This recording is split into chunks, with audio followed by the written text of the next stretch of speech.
देखा ना कड़म्बा, कितनी बेरहमी से मारकर सिर्फ नाखून और खाल के लिए शेर को कैसे लटका कर रखा है।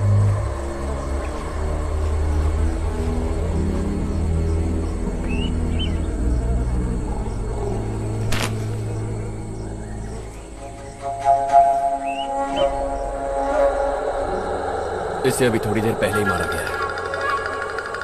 हमारे दादा परदादाओं ने जो जानवर देखे उनमें से आधे हमारे पिताओं ने नहीं देखे।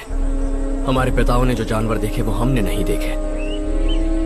आज जो जानवर हम देख रहे हैं, कल को हमारी आने वाली पीढ़ी शायद ही उन्हें देख पाएगी। सिर्फ लालच है। व्यापार के लिए पेड़ काटकर लकड़ी ले जाते हैं, हाथी को मारकर उसके दांत ले जाते हैं। हर कोई शहर से आकर जंगल से पैसा बना रहा है। सारा जंगल बेच खाएंगे तो भी इन्हें कम पड़ेगा। जिसने ये किया है वो बस हाथ लग जाए, उसकी भी यही हालत करूंगा।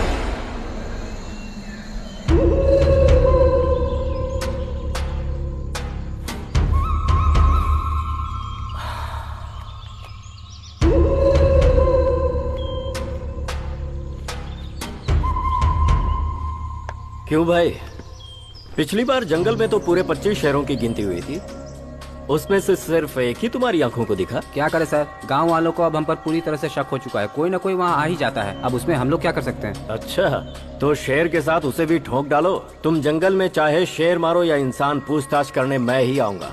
अगली बार अगर तुम दोनों गाँव वालों से डरे तो मैं तुम्हारा ही शिकार कर दूंगा।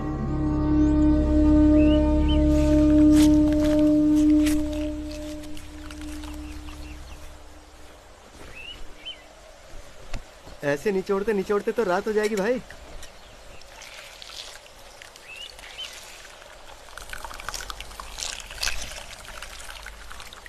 शहद मिले या ना मिले देखकर ही मेरा तो पेट भर गया। अरे यार, थोड़ा जल्दी हाथ चलाना, घर पर बहुत सारा काम है। ये क्या है मुकेश भाई, जब देखो घर में काम पड़ा है बोलते हो। ऐसा कौन सा काम है। तू क्या करेगा जानकर?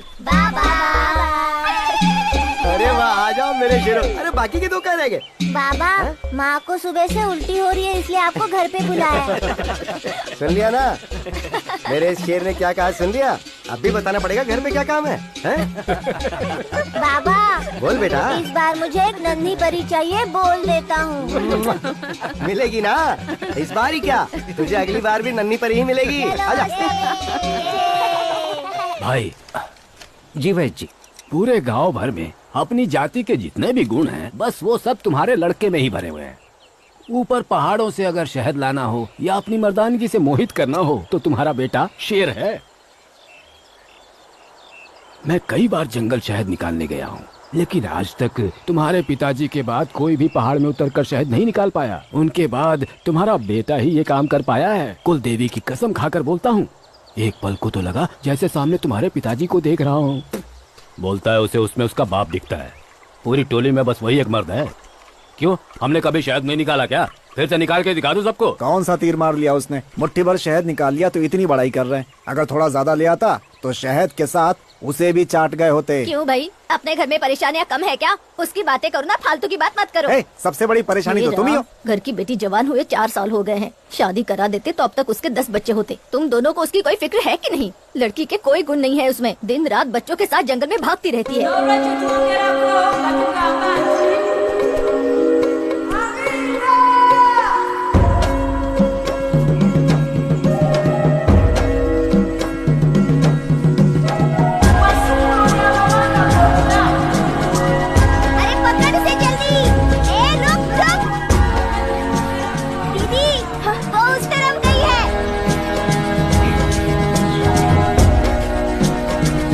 किसी को परेशान करती है दीदी, छोड़ना मत उसको। मोटी इतना बड़ा शरीर लेकर भागती कैसे है?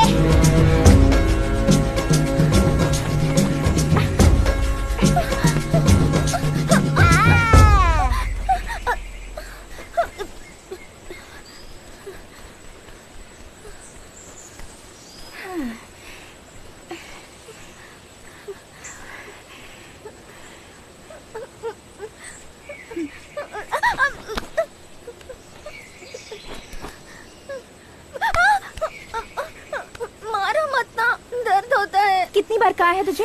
कदम्बा जब शहद बांटता है तो वहाँ मत जाया कर, फिर भी तू वहाँ गई तो गई, उस पर लाइन भी मारती है। ए छोटू, चलना, वो हथियार दे दो मुझे।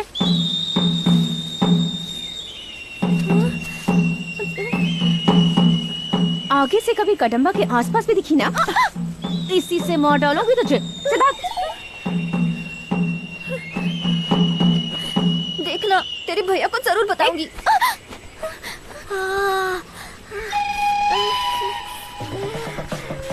तुझे क्या हुआ? लगता है ये उन पत्तों का असर है। छी!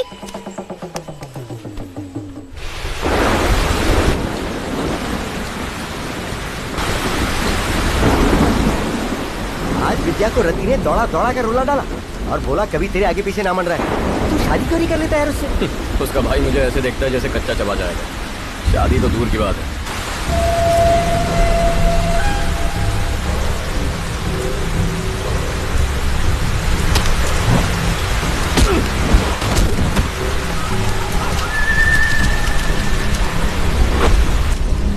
क्या मुकेश भाई, घबरा गए क्या? सूखा नारियल ही है, बम नहीं फेंका जो इतना घबरा गए हो। जरा संभल कर रहना। आज लगता है आज ये लड़ने की सोच कर ही है। किसको बोल रहा है तू? किसको बोलूं? जिसको बोलना उसको बोलना। मुझे डर लगता है क्या? तो एक बार बोल तो। एक बाप का बेटा है तो आकर खेल।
Hello sir. हेलो भैया, ये है mister Chandramouli, Glad to famous meet you. Geologist. Mister Vijayan, our company Hello, sir. Associate.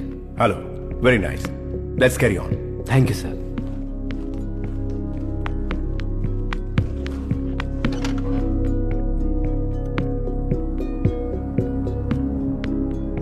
मिर्गतोड़ी के साउथ की तरफ के पहाड़ी इलाके के एरिया का नाम कड़म वन है। इस एरिया में एक साल तक रिसर्च करने पर हमारी टीम को ये पता चला है कि ईस्ट के पुलिवराय पहाड़ी से वेस्ट के कड़ुक पहाड़ी तक, नॉर्थ के नेट्टी गुरुचन पहाड़ी से लेकर साउथ के आने कोंडू तक, इवन सराउंडिंग एरियाज में हमारे सीमेंट के लिए जरूरी लाइमस्टोन मिलेगा। यहाँ जो लाइमस्टोन अवेलेबल है वो बेस्ट क्वालिटी का है।